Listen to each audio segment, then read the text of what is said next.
بسم اللہ الرحمن الرحیم۔ لاج رکھو میری، او لاج رکھو میری، کر دو بھلا میرا سید علی۔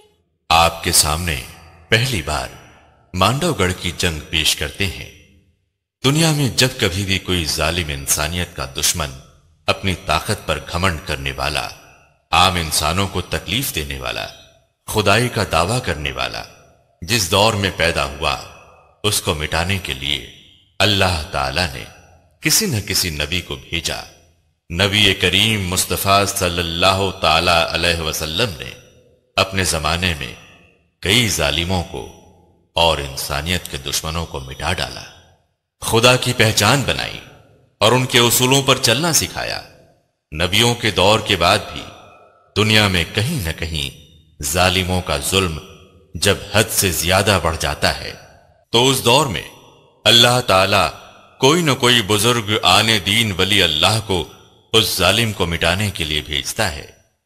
ہمارے نبی کے نواسے امام حسین رضی اللہ عنہ، جن کی قربانی دنیا قیامت تک یاد رکھے گی، شاید ہی کوئی ایسا ملک ہوگا جس میں امام حسین رضی اللہ عنہ کو چاہنے والے نہ ہو۔ امام حسین رضی اللہ عنہ کے 10ویں امام گھرانے کی اولاد میں سے سید علی میرا داتار ہیں۔ آج جس ملک کا نام ہندوستان ہے، اسے ہند کے نام سے جانا جاتا تھا۔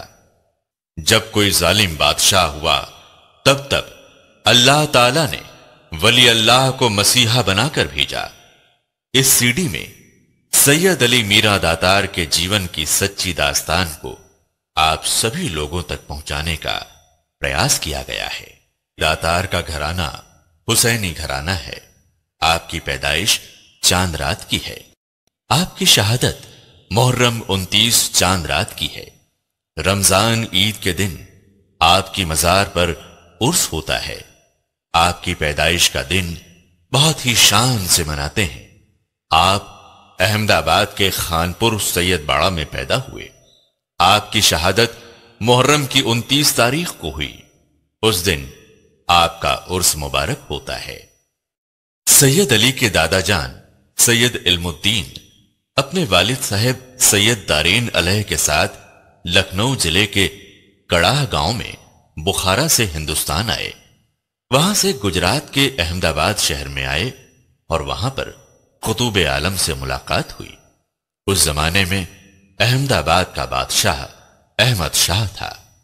قطب عالم جی علم الدین دادا جان کی ملاقات بادشاہ احمد شاہ سے کرائی۔ احمد شاہ نے انہیں خانپور میں رہنے کے لیے جگہ دی اور انہیں اپنی فوج کا سپہ سالار بنا دیا۔ علم الدین کے صاحبزادے دوست محمد کا نکاح سبے برہانی کی بہن عائشہ بی بی سے ہوا، جنہیں ہم جنتی ماں راستی اماں کے نام سے جانتے ہیں۔ ان کا سارا گھرانہ ولیوں سے بھرا ہوا ہے۔ دوست محمد بہت ہی بہادر تلوار باز تھے۔ جہاں کہیں بھی جنگ ہوتی ان کی فتح اوشیہ ہوتی تھی۔ اس لیے احمد شاہ کی نگاہوں میں آپ کے لیے بہت عزت تھی۔ آپ اپنے قبیلے کے ساتھ خانپور میں رہتے تھے۔ وہاں آپ کو لڑکا پیدا ہوا، اس کا نام ابو محمد رکھا گیا۔